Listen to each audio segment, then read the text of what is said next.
My name is Gabriel Santiago, and if you guys give me a little bit of your time, I would like to share a little story with you about me and my trajectory into school, into the TCC program. First of all, I'd like to start by saying thank you to Professor Crystal Acolillo and Mary Chu. Uh, anyways, uh, bear with me because I have never done this in sort of a video.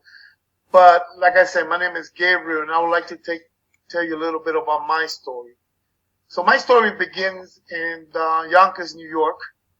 Uh, uh, Actually, my childhood was there, right next to the Bronx, and so the school systems there were not suited for kids that were coming off the island. I'm Puerto Rican by birth, and I was born there. So when I got to New York, actually it was in the 1979, 1980, around that time, and I was sent to schools that I got put in one room only, and I did not get any rotation at all. I didn't go see a social studies teacher. I didn't go see a science teacher. So, it sort of set me back a little bit, you know what I mean? And that went on for a while until we moved to Massachusetts. When I got here, the school systems were equipped to have a bilingual program. And for that reason, by the time I got to those programs, I have failed back. So school to me, was sort of like, I had fallen so back behind, and, but I remember being very competitive, you know what I mean? I always wanted to learn, especially social studies. It's something that grabbed my attention, and I love to learn about history and why people did the things they did, right? So anyway, lost myself for a lot of years, and I lost my interest in school, and I went on to do things that I was not supposed to do, and I paid dearly for it. However, the reason why I came to the TCC program, because I always had that desire in me and that dream that maybe, one day I could come back to school, and along the way in the years, I started meeting people, made the right connections, ended up, and people will always tell me, Gabe, you have what it takes. You have what it takes to be sitting in the classroom. And, you're going to find a lot of that in the TCC program because these professors have, have the ability to encourage you, to lead you in the right direction if you allow them to. My experience with that was a great one, right? It not only gave me an opportunity to see what college life would be like, but also what to expect, right? Because in the TCC program, they teach you what to expect from your professors, how you go about getting helps that you're going to need in order to succeed in college, right? And,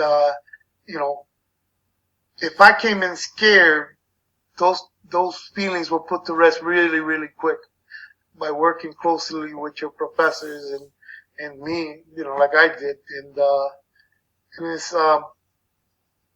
it's been quite an experience that I will not change it for the world. I wouldn't have it any other way. These days, I find myself having a lot more confidence to sit in classrooms, to do the homework, and to continue to learn, right? I invite all of you to do that, to open your minds to the possibility that you could become somebody, right? And, just to tell you a little bit about what I do today, I'm actually employed by the Sheriff Department, something that I never thought in my wildest dream that I'll be doing. But I'm on my way to becoming a substance abuse counselor, and I work a lot with people who are suffering from addiction problems, right? And addictive behaviors and things like that. So, I like to think that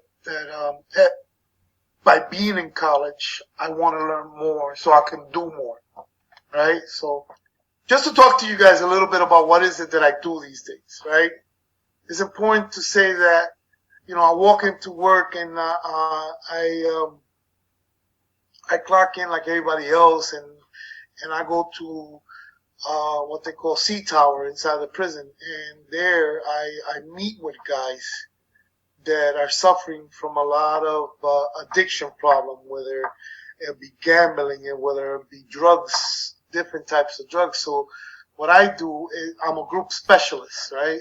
So I set up groups that address a lot of the issues that these guys are suffering from, right? Obsessive and compulsive disorder is something that a lot of them exhibit, right? And to tell you the truth, I come from that too, whether it was in my family, whether it was me, so I have a lot of experience with it, you know what I mean? But the thing is that it never stopped me, the TCC program, so beyond that. They don't really care what background do you come from, what history did you have. It's the fact is that they want you to learn. And I think they took the opportunity on me. And I guess that also gives me confidence to talk to the type of guys that I talk to and the people that I talk to at my job.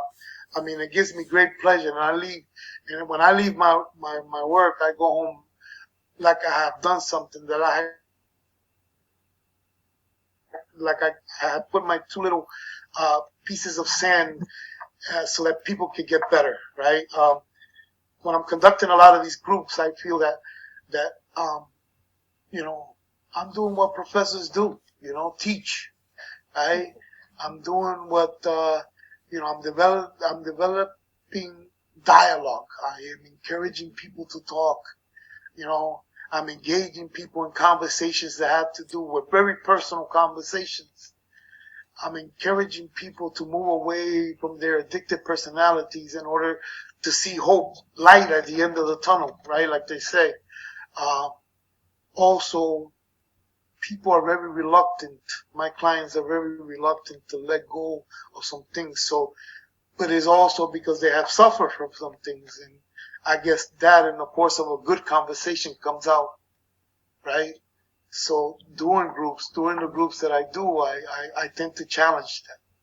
I tend to, just like me with all the traumas that occurred during my life, I observe and experience them with their own personal traumas, which